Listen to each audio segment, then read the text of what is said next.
Tunghayan naman po natin ang laban ni Sir Marbs kay Troy.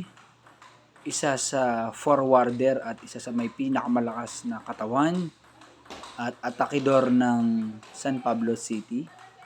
Regional player mula high school hanggang ngayon. So, tingnan natin kung paano ko didiskartihan ang kanyang mga diskarte. So, napansin ko lang sa laban namin, talagang nung unang laban, yung simula, kinakapa pa lang niya anong meron sa chopping ko ng long pips at anong meron sa service ko. So, yun, naka-adjust na siya. Halos nung simula, puro sablay siya. Pero ito, naabangan na niya. So, ganun ka forward.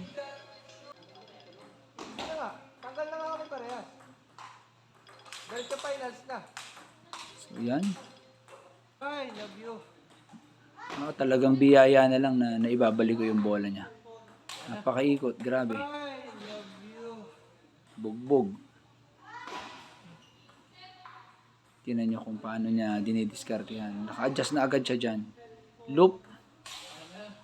Pagbalik forward.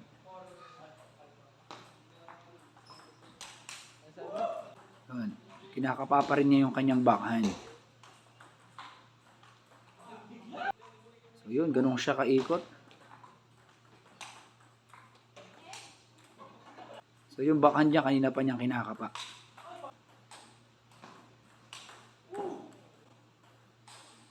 So yun, tingnan natin kung paano niya inaatake.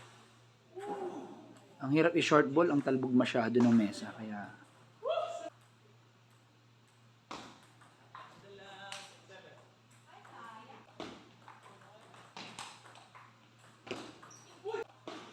so yun, naka-adjust na siya sa backhand niya. Nakuha na niya. Grabe Ay, hindi ka napunta rito. Buti na lang, may atake din ako kahit papaano. Grabe talaga pag umangat sa kanya kahit mahigpit. Flat driver kasi siya.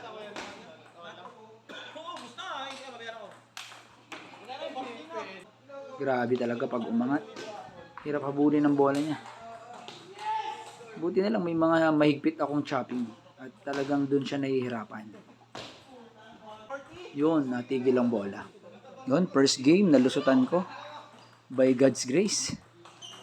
Pero ito, pinipilit pa rin talaga niyang umadjust.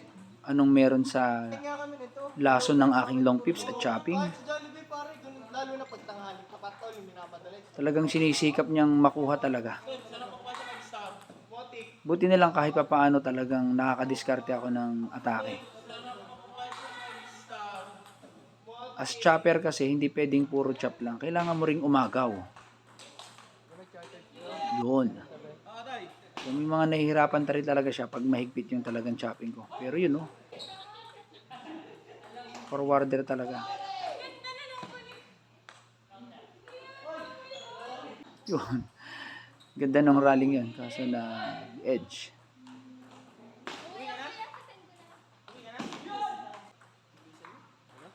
So, medyo nahihirapan talaga siya. Yun. Pero pag basang-basa niya, grabe talaga. Ang hirap ibalik. Sobrang bilis. Patay ka.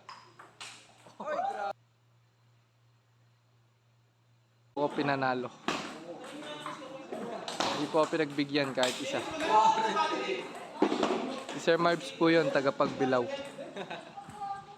Gaganti po ako pagbalik niya dito. Hindi na po ako papayag.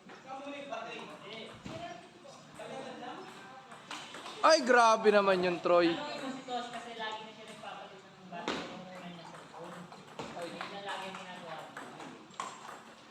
Grabe! Side spin! Si Maki po yun, yung nagsalita ngayon. Isa rin sa pinagmamalaki ng San Pablo City. Maki, grabe. Hirap na hirap din ako sa'yo, akala mo lang. Yung mga tira mo na akala mo simple lang, pero parang minamani mo lang yung mga chopping ko.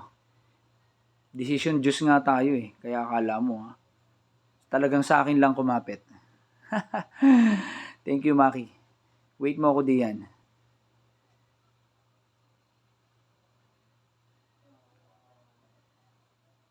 Grabe, ang lakas talaga ni... Grabe, feeling ko dito itong si Troy ay naka-adjust na. Gustong-gusto talaga niyang... Leading kasi ako ng 2 set day yan. At tinan mo naman kung paano itinodo na ni Troy ang kanyang laro. Kasi gusto niya talaga niyang makaagaw sa akin. Binugbog na niya ako diyan sa third set na yan. Talagang di ko na alam ang aking gagawin kasi talagang todo adjust na talaga siya.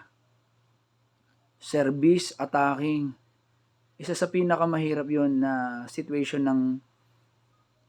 ng player kapag nakuha na ng kalaban mo yung laro niya at the same time yung adjustment na ginawa niya ay hindi mo makuha. Sinunod-sunod talaga niyan.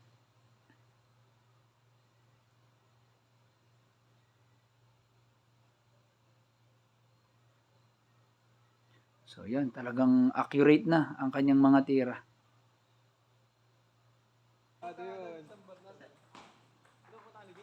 Kaya kailangan ang gawin mo diyan ay pwedeng pabagalin mo ang laro o kaya dagdagan mo rin, mag-adjust ka din. Kaso naagaw talaga niya sa akin.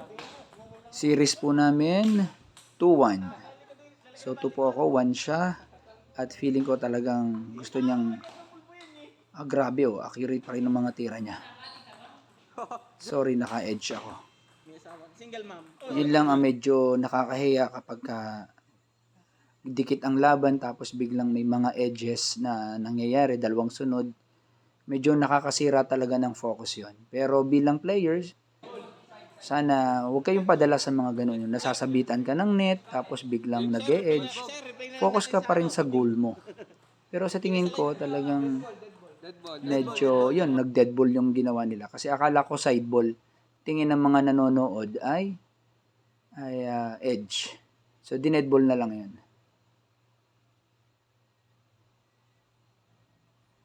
Yan. So, medyo, grabe talaga ang backhand eh. Naka-adjust na siya doon. Sa akin, pinipilit ko talagang sumabay kasi nag-adjust siya ng laro. So, sa akin, kailangang tibayan ko pa rin talaga. Kasi may TikTok challenge ka. Oo nga doon, nag-TikTok. Certain. At medyo napansin ko lang dahil tinodo niya yung laro ng third set. Medyo lumambot na yung mga bola niya rito. Kaya umagaw na ako talaga sa kanya. At hinigpitan ko talaga yung mga chopping ko. Oh, kakapesta lang doon. Hindi ka man lang nag-imbita. Kasi talagang chumachap na siya eh. Unlike noong third set na talagang kuha na siya. Puro attacking. Kaya napansin ko, bumagal yung mga tira niya. Parang naubusan na siya ng stamina. Kasi humugot na siya ng humugot. Kaya sinamantala ko na. Talagang tinibayan ko tapos hinigpitan ko yung mga chopping talaga. Kasi ramdam ko ubos na yung lakas niya. So, ganyan talaga dapat pag player ka. Malakas ka dapat makaramdam. At huwag kang magbibigay talaga ng chance sa kalaban mo hanggat maaari.